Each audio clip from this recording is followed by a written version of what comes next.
This episode of The Biggest Table is brought to you in part by Wild Goose Coffee.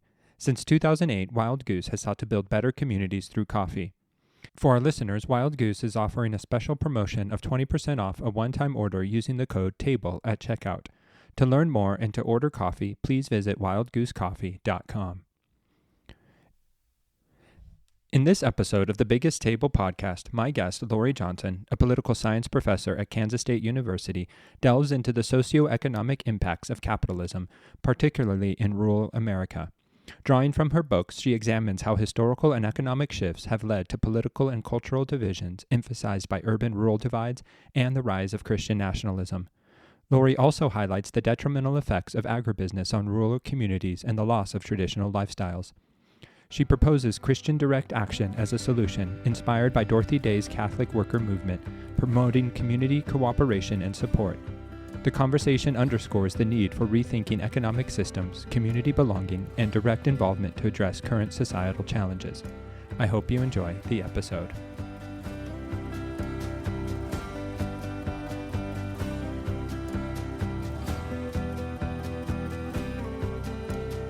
Hello, and welcome to another episode of The Biggest Table. I'm your host, Andrew Camp, and in this podcast, we explore the table, food, eating, and hospitality as an arena for experiencing God's love and our love for one another.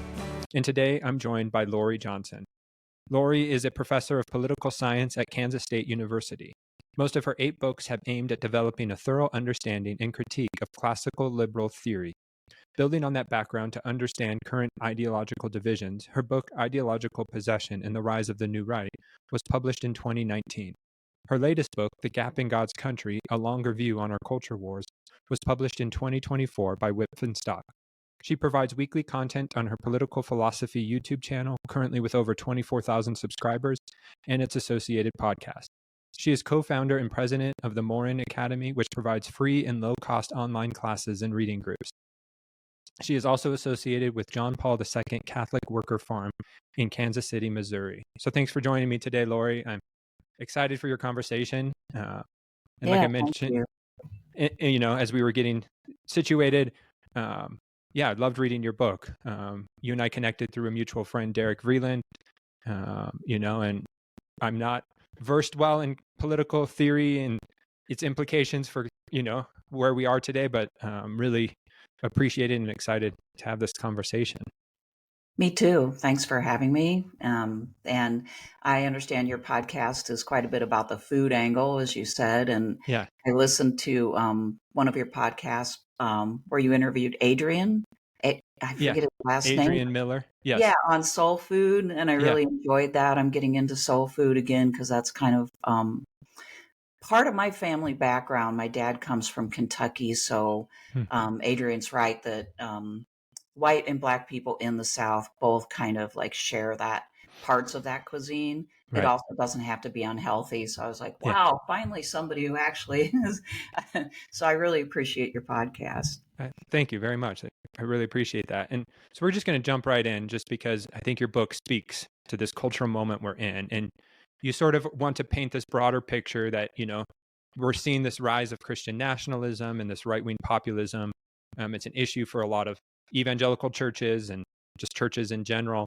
But you want to point out that this is actually a symptom of a much larger problem.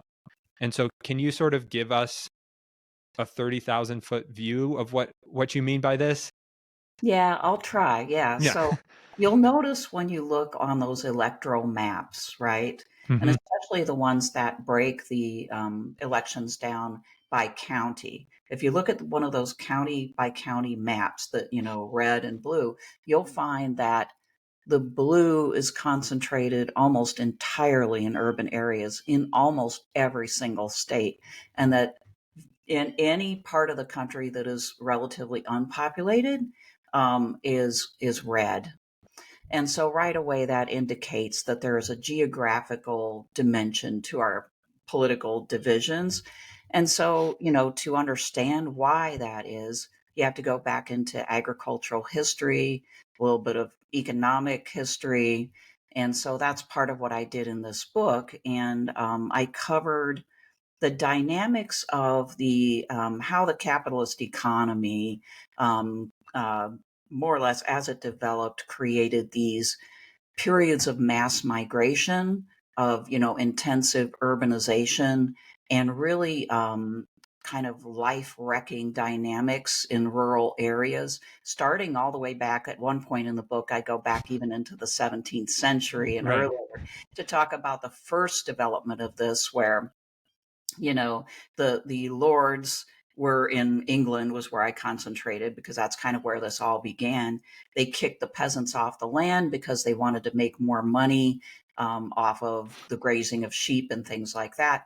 Well, all of those people who had lived for centuries on the land and had basically provided for themselves, as well as giving up a lot of their produce to production to the lords in the feudal system, all of them were dispossessed over the course of several centuries, but in concentrated effect in the 17th century. And then they were just homeless, basically. They left their homes, their traditional, centuries old agricultural practices that had sustained them so that they could live without money, basically, on the land, either the commons land, basically, that they were allowed to farm. And they migrated to the cities, where if they couldn't find work, they were criminalized. All right. So this was sort of the first big mass migration, where the landowners were more motivated by the ability to make money off of rent. That created a market in rent, in which there were all these incentives to rent to the most productive tenant farmers who could pay them the most. The tenant farmers became very competitive with each other, and suddenly you have like the birth of capitalism.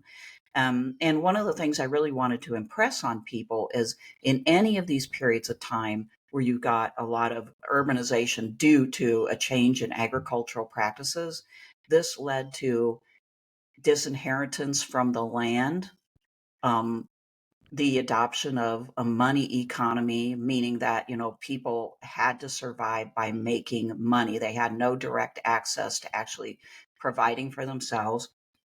They had to go wherever the work was. They had to do whatever work was available, oftentimes leaving their families, splitting up.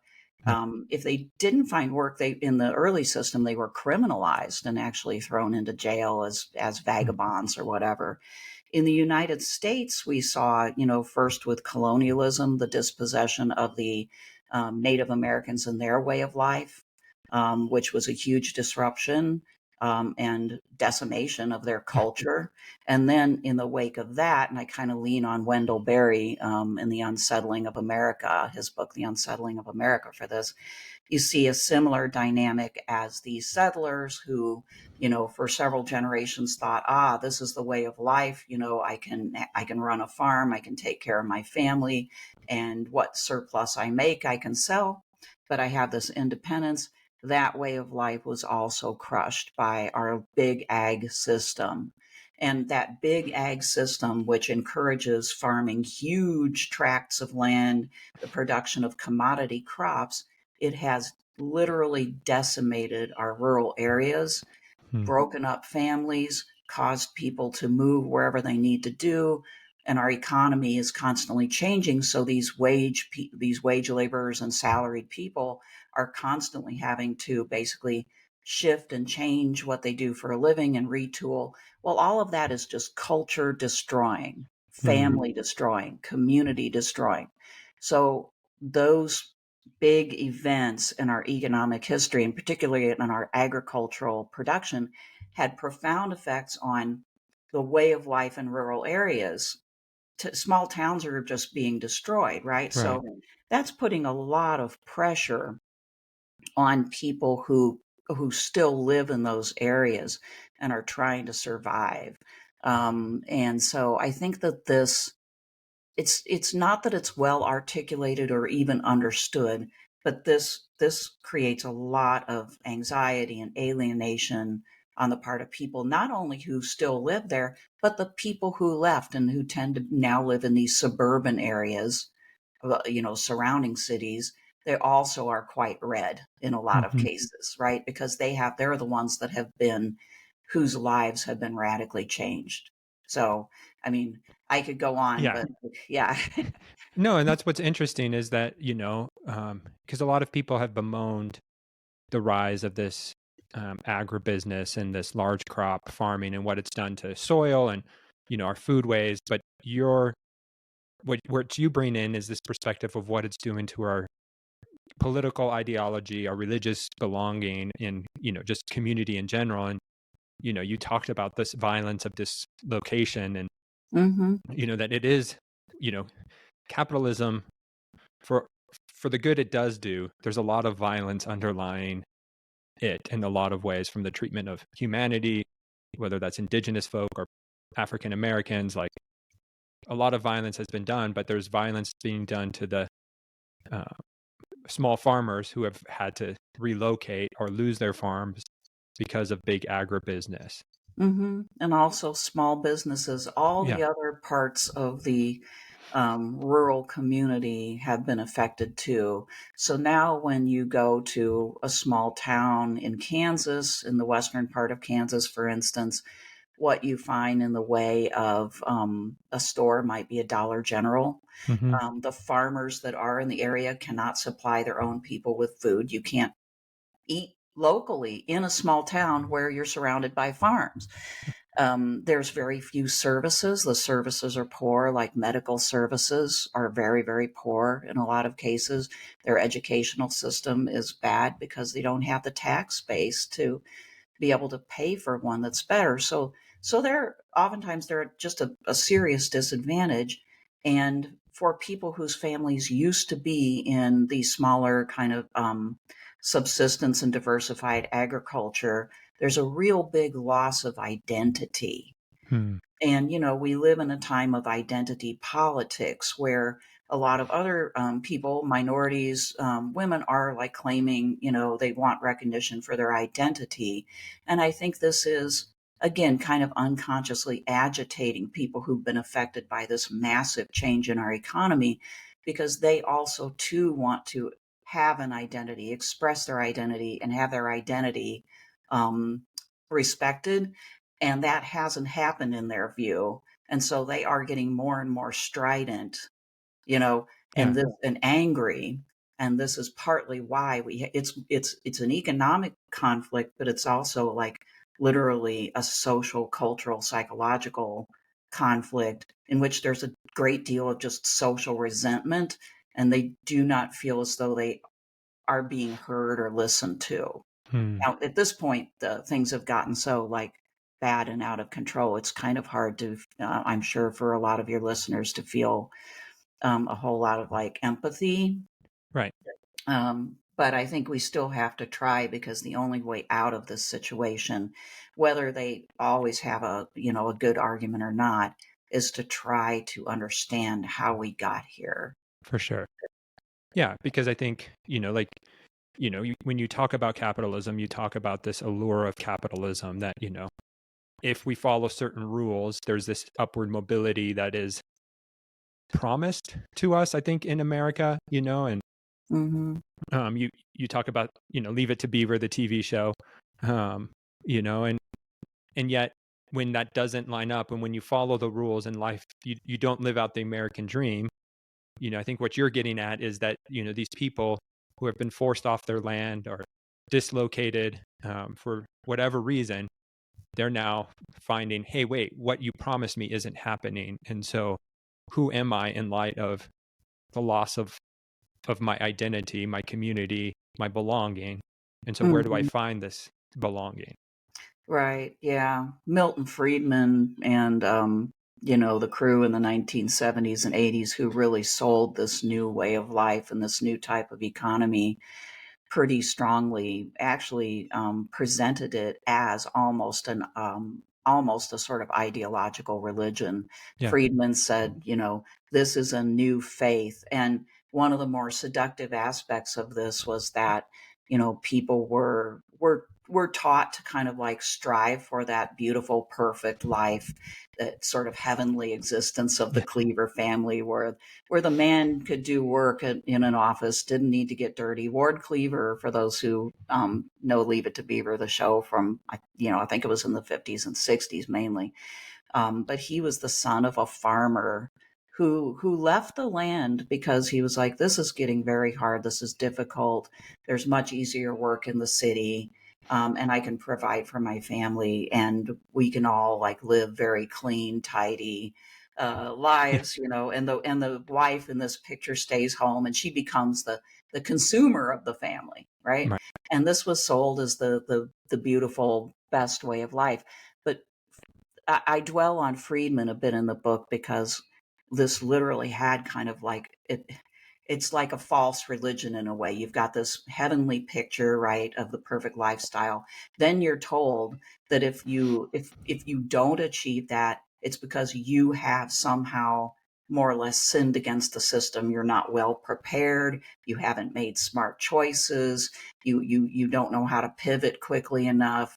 And or you're just not intellectually capable of dealing with it, and that's your fault. So Yeah. then you have to make amends by trying to figure out how to adjust.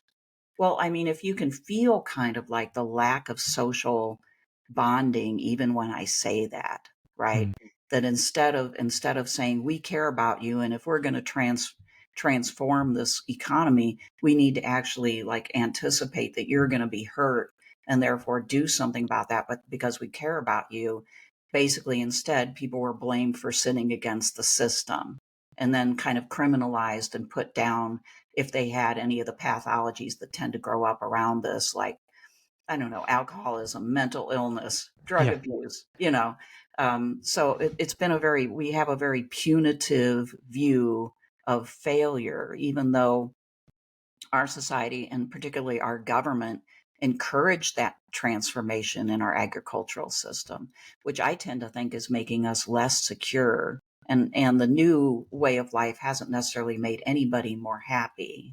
No. No. And there's that anxiety on both sides, and I think for younger people like myself who came into the workforce 2004 to 2008, um, it's been hard. It's been a challenge. For I think, both sides. And you do what I like about your work is you're not putting blame just on one side. You're saying, hey, both sides are at work in this, but how Mhm. from this, rural aspect, which, like you point out is tends towards conservatism, how did this then give rise to Christian nationalism or this populism that we're seeing played out today in the current administration? Mhm. Well, that is a big question because Yeah. I cannot nobody can totally answer that because No. this has a sort of psychological dimension that's hard to fully encapsulate. But one of the things that I do is I look at the psychological dynamics of cult formation. Okay. And you know how cults, and I don't mean this like to be people take this to mean I'm saying like all sort of like right wing churches are cults. I'm not saying that exactly, but I'm saying there are cult like dimensions to people's attraction to those types of churches. When people are attracted to cults, they're usually vulnerable, Mm. lost, looking for meaning, confused, and they will join a movement or a church or whatever it is because that movement or church is telling them that they have a lot of answers and that they can provide for them a sense of community and belonging and meaning and purpose and a direction, a plan, Yeah. in order to like get them out of their situation. And there are aspects to it that are always good. People do then when they join the political movement or the religion, they feel like they belong and they get social support, Yeah. right? In fact, I've talked to many ex-evangelicals or people leaving the sort of traditional evangelical church. When they leave that situation, they feel kind of isolated, abandoned. They're often ostracized. They lose they lose the sense of belonging. Sometimes they lose their jobs. I've talked to people who have, they got their jobs through their connection with the church. So then they lose their jobs. So, but anyway, I think once a person is in a movement or a group like that, there's a great tendency to want to stay, partly because of the sense of belonging, partly for fear of losing it. And then you become very susceptible to like absorbing messages that you otherwise might sort of question, you Yeah. know, like you could say, well, I like belonging here, but I don't think you're totally right about whatever it is, like Hmm. back in COVID period, it was masking that was a huge deal, and just anti, not wanting people to get vaccinated and such. And, normally a person might say, well, I'm going to look at everything myself and kind of make a decision for myself. But once you're in that situation, it becomes pretty hard to differ because everybody you're around says this. Now, as far as why pastors and movement leaders tend to like do this to people, it's because I believe that there are people in the world that basically know how to take advantage of the fact that people are vulnerable. So I focus in my book quite a bit on the leadership. I don't Yeah. blame so much the followers in this situation because they really are having problems. They're trying to find a solution. But I believe that the people at the top very often know exactly what they're doing, and they're aggrandizing off of it, whether it's a mega church pastor Hmm. that is obviously wealthy and is doing these things, or it's a political leader who's obviously not very Christian but is using the dynamics that I've talked about to get what he wants. So Yeah. other people would argue with me about that, but I would say that some of those leaders exhibit sociopathic tendencies, and they then basically see this great opportunity and they take it. Yeah. No, and again, I think it goes back, having been involved in the evangelical world my whole life and studied, you know, in some aspects, right? Like, as the church loses influence and a political leader promises regaining that influence, there's that lust for power. Like, again, capitalism breeds in us something that we long for, of a lust for more. Like you mentioned, that capitalism creates unnecessary spending by creating unnecessary desires. Mm-hmm. you know Yep. and I, and I think that spending, whether it's monetary or socially, like, we're all looking to gain something from other people, and if I can prey as a leader on your insecurities, it only will fuel my desires. Mm-hmm. Yeah, that's a very good point that you made about capitalism's the products that we buy too. It's a milder version of the whole cult-like dynamic, right? Yeah. Every product is presented to us as this is going to bring you peace or happiness or wealth, but it's going to do more than it's going to make you feel good about yourself, and it's going to elevate your life experience, whether it's your shampoo or whether it's a new car. It doesn't Yeah. matter. That is the way Madison Avenue was built, and basically it's promising us something that only God can provide, Hmm. right? I mean, that's a big point in my book. We are being deviated from seeking God and the peace that we can only get through our relationship with God, and how that feels with other people who are genuinely in relationship with God.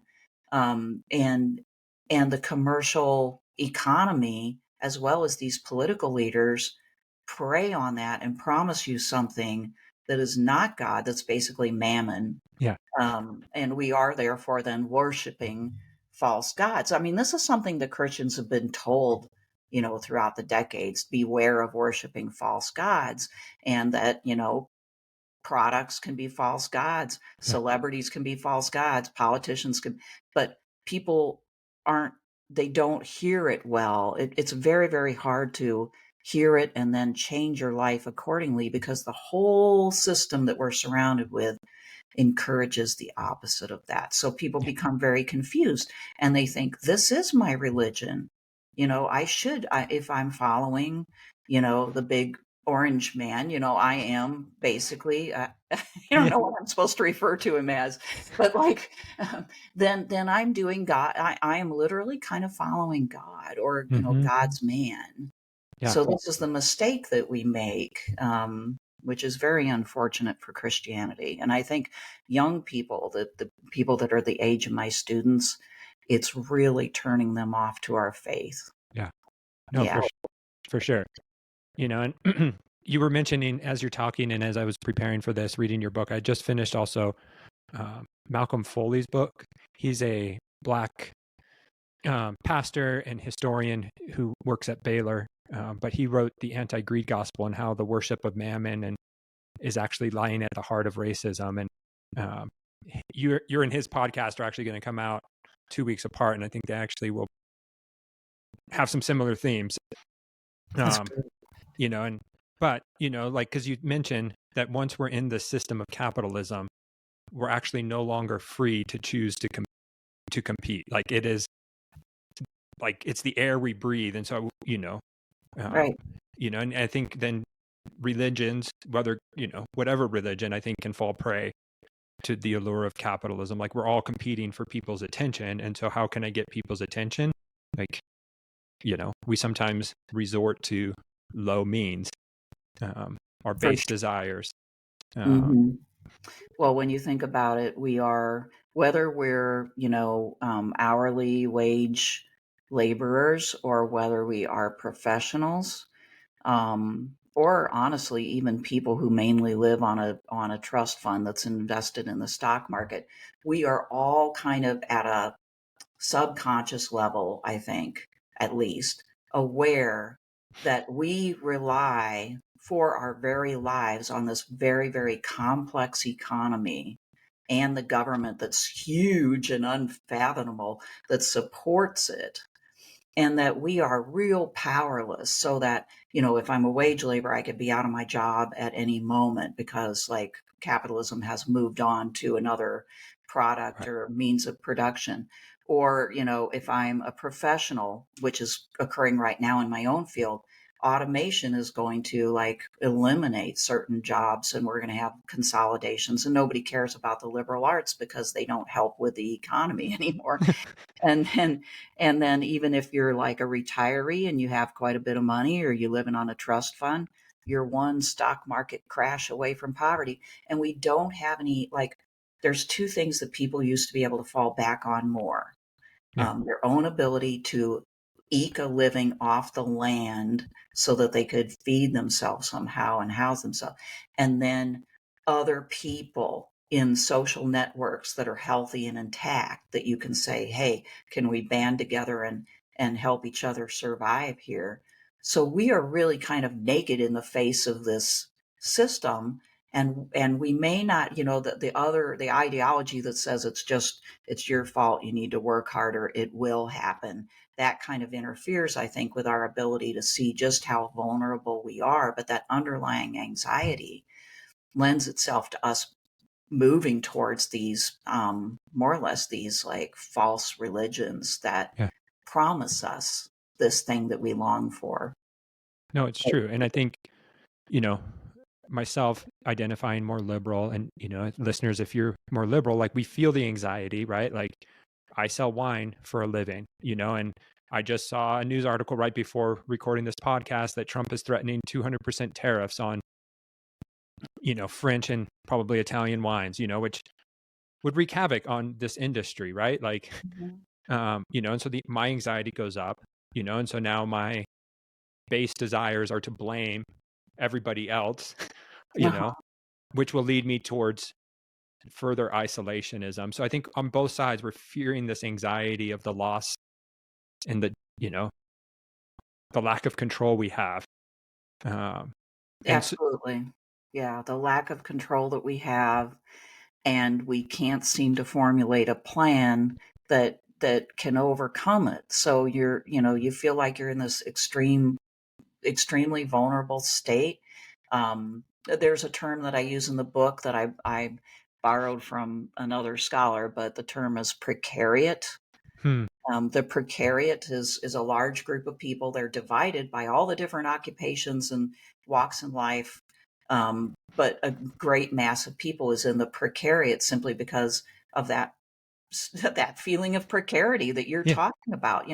Like somebody's decision at the global scale, economic scale, to like fight back against, for whatever reason, the French and the Italians is now could like crush my business, could Right. make people stop drinking wine, or not be able to afford to drink wine because they're also dealing with all these other things that they can't control.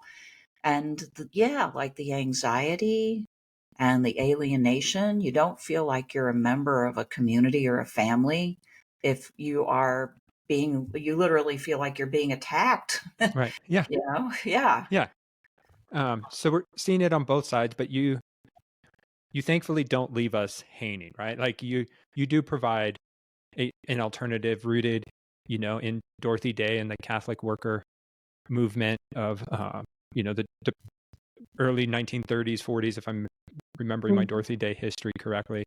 Um, and so what is the role then of Christian community, and how can, apart from sort of this right wing Christian nationalism, like for those of us seeking community in this time that's looking for something better, Mhm. where where can you point us towards, and again, I realize it's a big question without a good easy answer, but we also need to look for ways of belonging in this season of anxiety and Right. dislocation. Well, to kind of briefly explain, the Catholic worker movement was born from the action of two figures, Dorothy Day and Peter Morin. And they were dealing with the crisis of the Great Depression in the cities where there's so much unemployment.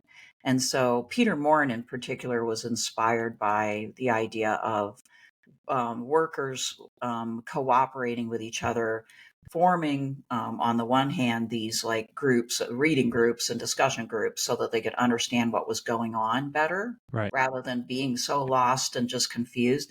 And then also, they created houses of hospitality to help the homeless and people who just needed food and shelter. And they also worked on creating farms, typically on the outskirts of urban areas, where workers who were dispossessed could go and cooperate with each other to try to like live off the land. Those weren't too successful because people didn't know how to do that work. They were Mhm. thoroughly kind of conditioned by the urban, factory labor and that type of labor environment. But the thought was that Christians should directly act. They shouldn't. Not that this is not to badmouth government action, because I mean, I think it's going to become pretty clear that at this point in time we need government action to soften the blow of our economic system. But at that time, there really wasn't a whole lot of recourse to government, so they felt like they needed to do it themselves, and they thought this was the Christian responsibility. And so direct action. In fact, they lived in voluntary poverty. They Mhm. basically, sought what money they could to keep the operation going from other people, um, but they sort of embraced voluntary poverty in solidarity with the poor. Um, I think that no one should live in poverty. Yeah. So I don't think that anybody should glorify voluntary poverty. But I can kind of see where they were coming from at the time. So in my book, I don't argue that direct Christian action can substitute for what we are basically losing right now with the peeling back of all these programs of support, because there's so many people now in our society, they're sort of barely hanging on, that the withdrawal is just going to make too many people. We're going to be in a situation of where a lot of people are going to need a lot of help. I don't think that just Catholic worker communities can do that, but I think that they're a model of what Christians should do and how they should think in a situation like this. So, churches, and I place quite a bit of emphasis on churches, I believe for a long time they've sort of succumbed to this idea that well, we can write a check to the church Right. and then the church will, pay for services, or we'll have a food bank or something like that. And that's our Christian action.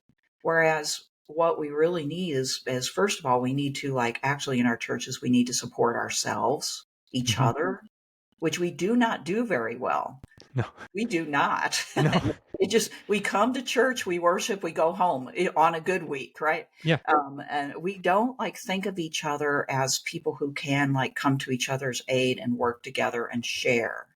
So we could be doing that. We could be, cooperatively growing food if that's what we wanted to do, sharing the things that we have so that not everybody in our church has to buy everything or Hmm. go into debt. Yeah. Um, if we can, maybe we should be asking somebody to live with us, to come into our home. Right now, I have a person living in my basement apartment that is trying to pay off his student debt and is wouldn't be able to ever do it without basically having some free rent, some sort Yeah. of uplift, right? And in exchange for that, he gives me some help with running my household, with mowing my lawn and stuff Yeah. like that. So if you can do things like that, these things are harder to do in the sense that you have to deal more directly with other people. And I think that's why because we're so alienated now and we're so used to, well, you should just have the money to pay for that, or I'll give you money to pay for that, that we're uncomfortable dealing with other people. Yeah. And then the next level of that type of action would be trying to run some sort of house of hospitality, or a warming center where people can come every night and sleep if they're out and homeless. And actually, part of the tradition is personalism, which is literally you've got to see these people not as charity cases, but as your fellow Hmm. human beings, somebody that you would want to be in your church, somebody that could be a productive member of your community, especially if you're helping each other out more and you don't need money as much. Then a poor person is just as valuable as a rich Yeah. person, Right. you know? So if you take money out of the equation, suddenly they become valuable and not somebody to look down upon. And I do think that Christians need to do that. And I just challenge them to do it in any way. They don't have to go big, right? The Catholic worker, kind of like dedicates their life and risks their future in order to live in voluntary poverty in a Right. hospitality. But you don't want to put them up on a pedestal and say, oh, well, they're the saints, they'll do the work for us. We need to think about what we can do in our where we're at right now to change this dynamic so that we are working with each other.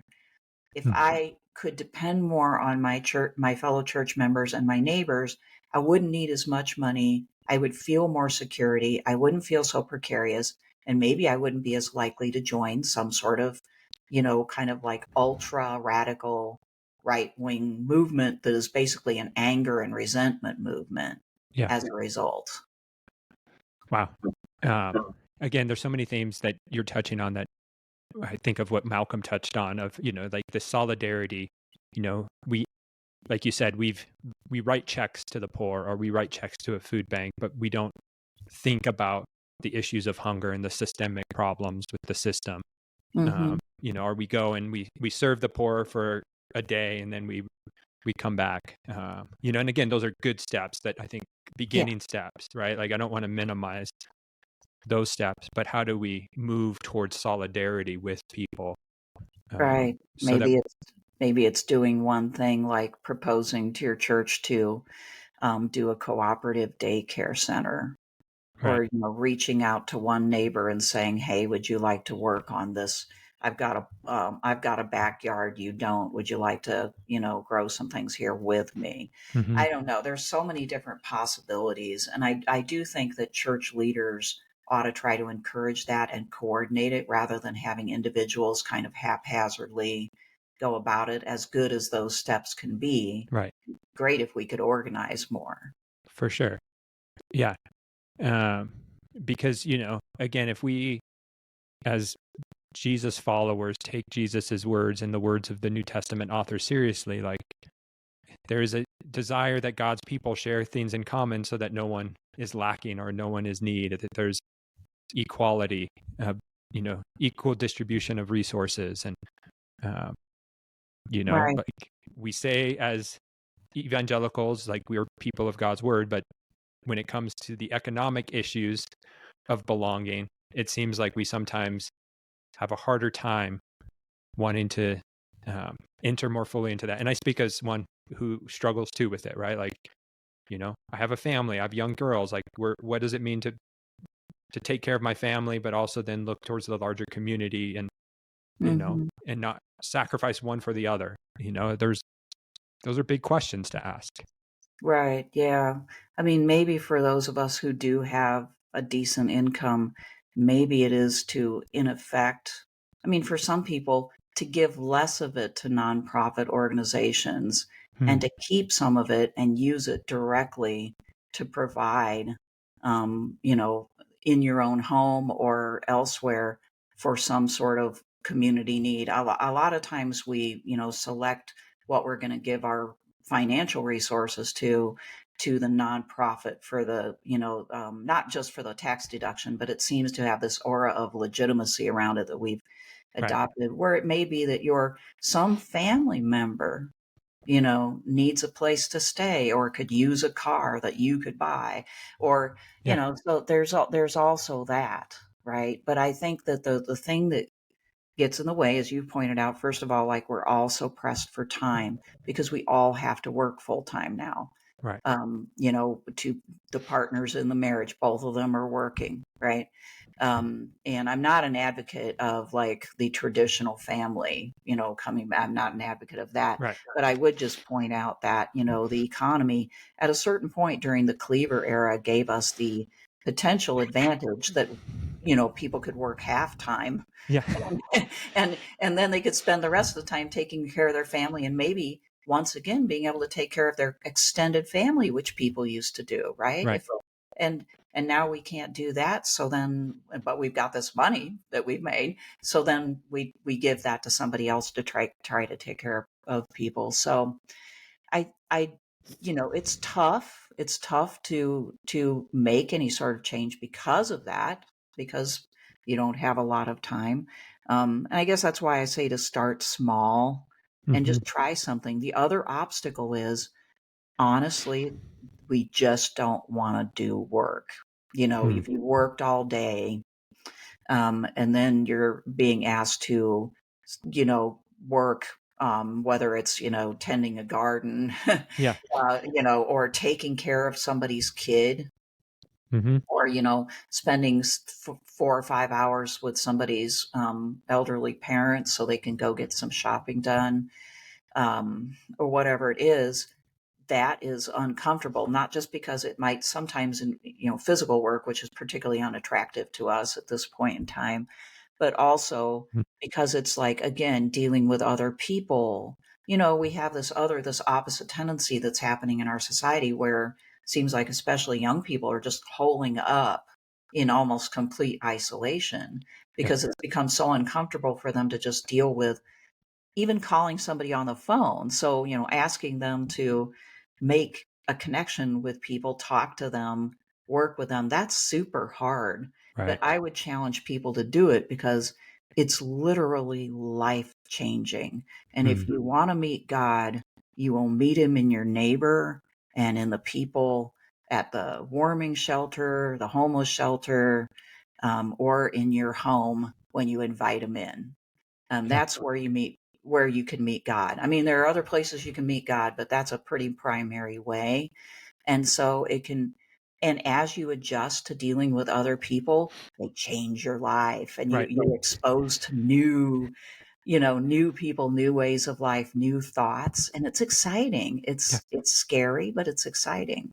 No, for sure. Yeah. Like in this era where we're all looking for belonging, whatever side of the political spectrum, the religious spectrum we're falling on, we're all looking for belonging. And I think what you're pointing out is that our belonging is going to be found when we actually reach out beyond our comfort zone, invite those people we may not otherwise think we would belong to, and see how they may actually, to see Jesus in them. Like, Jesus is going to show up for us in that stranger.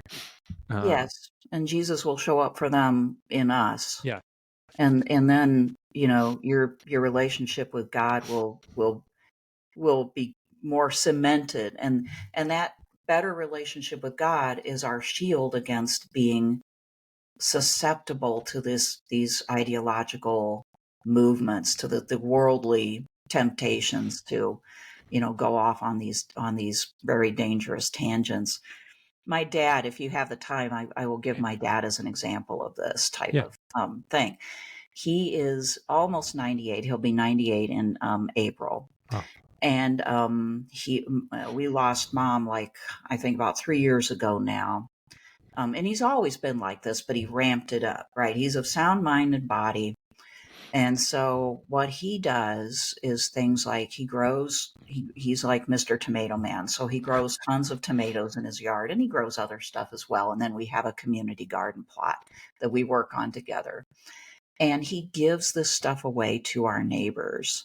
And they love him. And so they, in the wintertime, spontaneously will come with food for him. Wow. Ladies will come with dishes of food. Sometimes it's food that they made with some of the stuff, like his rhubarb. He gets a rhubarb pie bag. He goes around to, there's a hospice in town. He routinely 2 or 3 times a week goes over there and has conversations with people in hospice and at the assisted living facility that are having a very hard time with getting people to visit. And so, he's, in other words, he's constantly developing relationships. Now he wants to go down and have at least one weekly meal with the people who we have, like a weekly community meal program in a centralized location. Yeah. And what he wants to do is go and sit down and have a meal with them instead of serving on the other side, which is good too. Yeah. But he wants to actually, like, have conversations with them because he finds that to be, like, fun and interesting. So he's a model for this type of thing. His life has been so enriched that I literally think that's why he's still alive. Right. And at 98 to be able to go out and find life, like that's so cool. Like, may we all be your dad at 98. Yeah, he's my role model, and he lives right next door to me, so I get to see this every day. It's amazing. And his life is full, and he still has joy, even though he's combating old age. His hearing's not as good and so on, but it's what keeps him going. Wow, that's so cool. So yeah, again, a small step, and like you said, he's amped it up even with the loss of his lifelong partner, to what joy. No, Right. thank you for sharing that story. Yeah. Yeah, I love him very much. And our community is a little bit stronger and tighter because of that. And the more that we know each other, the more we'll respect each other and not demonize each other. Right. No, it's true. I loved the last paragraph, of your book. I think it was such a rich paragraph. I don't want to read the whole thing, but you had this one sentence, because I think it fits in with what you're saying here. You wrote that it is literally easier to riot than to maintain a community garden, or harder still, live in full cooperation with members of your family, your church, and your neighbors, and become more interdependent and therefore more economically and psychologically independent thereby. I feel like, but you also say that it's one of the hardest things we can ever do. Like, this idea, this communal, interdependent living. It's hard because of all the factors I've mentioned, but it's you can never overestimate the power of the economy. And I'll give you another example. I work with people in Kansas City who run this urban farm there. It's a Catholic worker farm. Yeah. And I've helped to fix up a house next door to them. And then we've got a pretty big garden plot across the street. And our original vision, and which we still want to pursue, is that we would grow food for, some of it would go to, like, people who wanted to buy it in the area through a food bank, a food hub that would kind of be able to distribute it. And part of it would go to people with food insecurity that didn't get enough fresh food.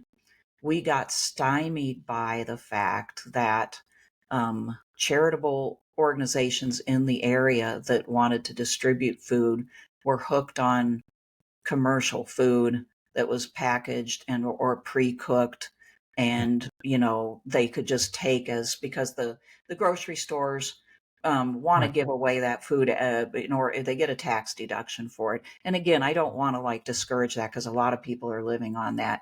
Yeah. But basically, we could not find a way to to give the produce away. It was Wow. not particularly wanted, and it was not understood, right? So we're still working on that. I think if we just work directly with food banks where people can come and shop, Yeah.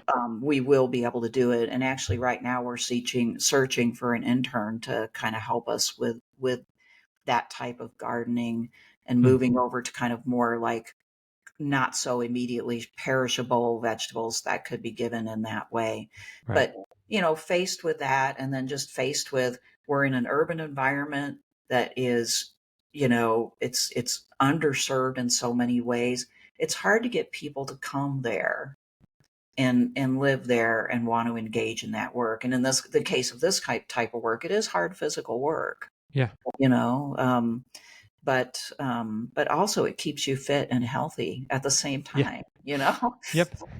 So you have to get used to that type of thing, right? Used to all of that, but then doing something like that it can change your entire life. So I really do challenge people at the end, do something. You may Right. not want to do that, but do something rather than we're so set in our grooved ways, Right.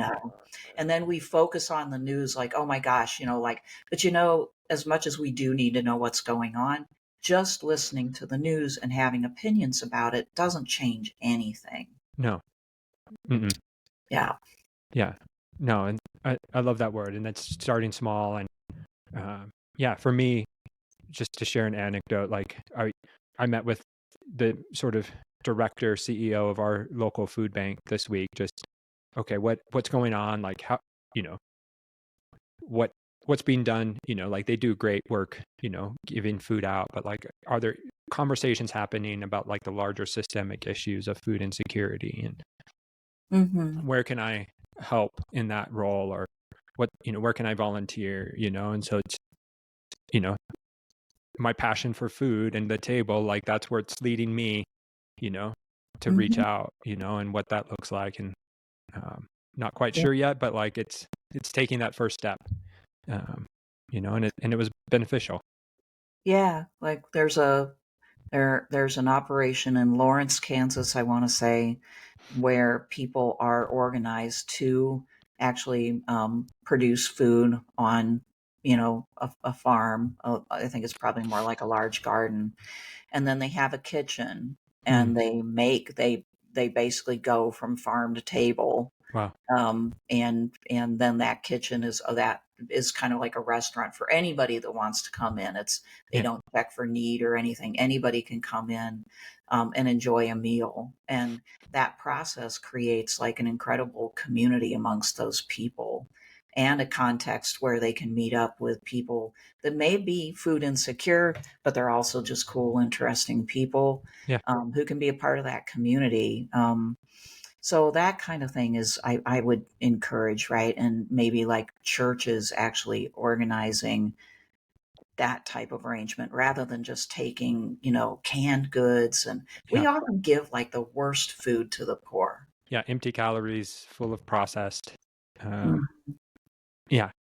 And again, how to address the bigger issue of giving them food that is healthy, and then allowing them to choose, giving them the freedom to choose and to be a human being who has agency in the matter versus, hey, here's what we have. I don't know what you can do with it, but good luck. Exactly, right? Like asking them what they want first, and it needs to be culturally sensitive too. Right. So if you live in a largely Hispanic area, you should make sure you know what you're growing, and you should be including people in the area in the decision making and in the production of it, Right. right? Yeah. Yeah, yeah. So Yep. a lot of times we don't do that, and in our food drives, we're like, "Oh, here's a can of beans, here's some tuna," whatever, or, things that are just completely junk food Right. too. Yeah, it's demeaning to people to treat them that way. It Yeah, really is. it So is. we need to become more sensitive to that. What you give people in the way of food, what kind of table you present to Yeah. people, it tells them what you think of them. Hmm. And that's where that solidarity, I think, that word just keeps popping up. The idea of being in solidarity versus them being just a charity case or, a Mhm. place we write a check or serve for a couple hours. Uh, Right.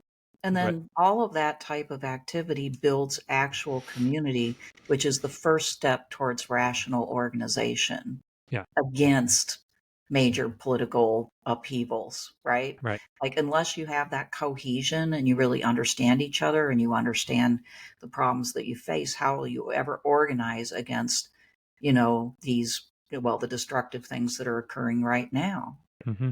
Where do you have to start there? Yeah. Nope. This has been a lively conversation, a lot to unpack. I think more that could be said. Really appreciate your wisdom. But it's a question I'd love to wrap up with, and I've asked all my guests. What's the story you want the church to tell?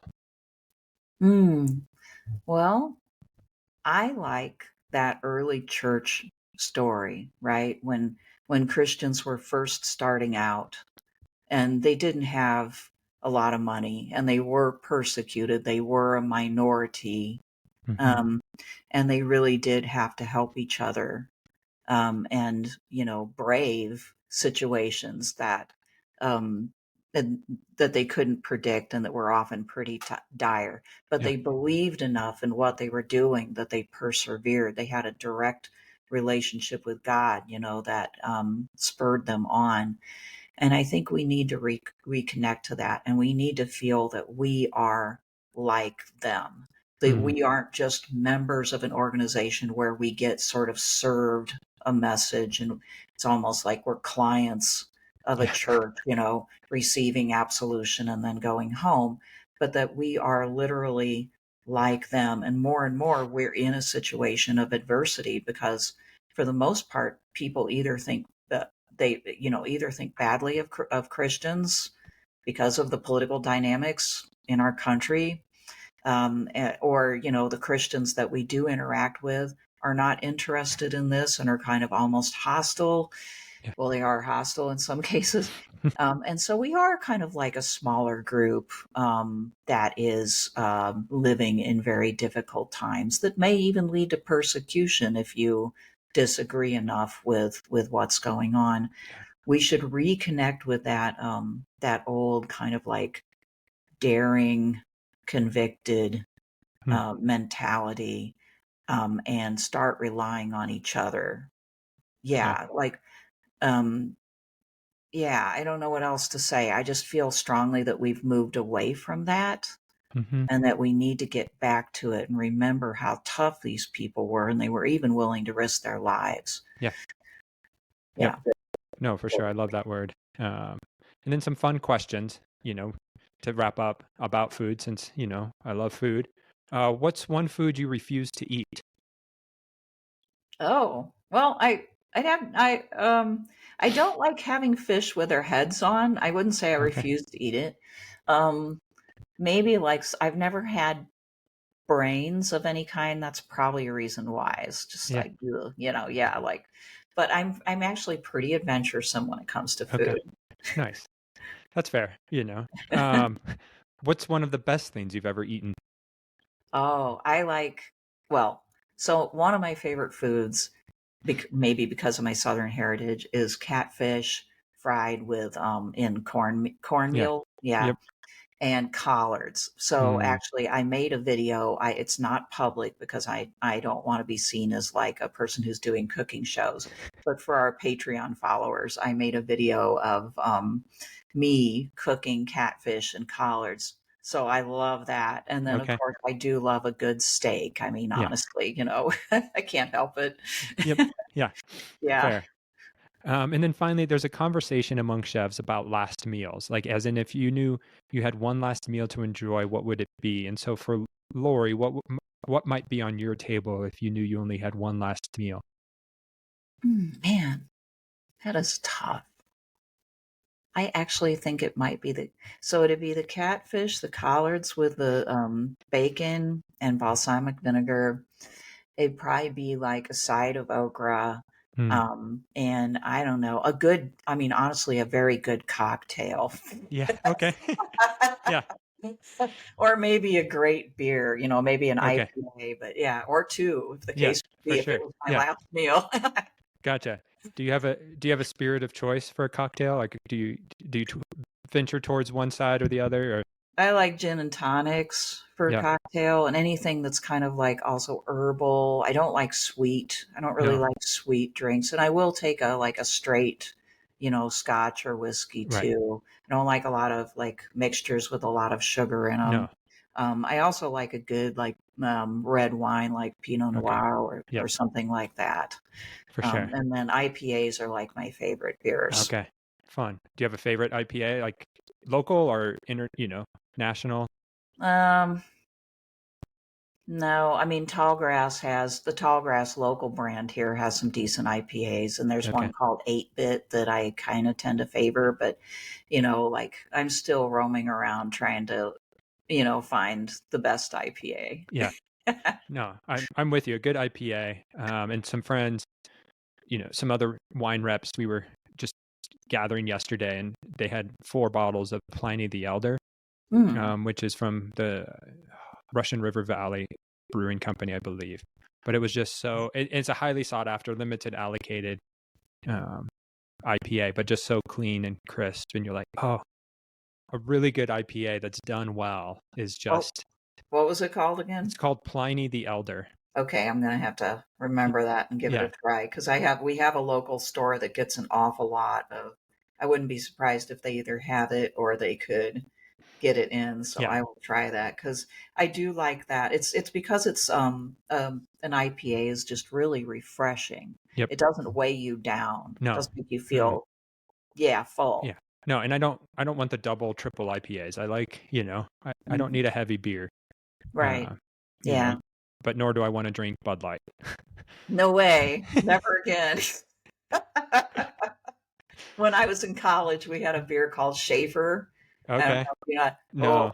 No, well, it's like Old Milwaukee or one of those types of beers, Yeah. and people would drink it just because it was plentiful and cheap. And Yeah. there was a point when I was in my upper 20s even where I was like, nope, nope, nope, Nope. not going to ever do that again. I can afford a decent, and if I can't, well, I just won't have one. Yeah, for sure. Yep. Life's too short to drink bad alcohol. Absolutely, absolutely, and I do love to just sit out on my balcony on a nice spring day like I think today's gonna be, where we've got a lot of sun, Hmm. and have a glass of wine. That is Yeah. so relaxing. Yeah, it Yeah. is.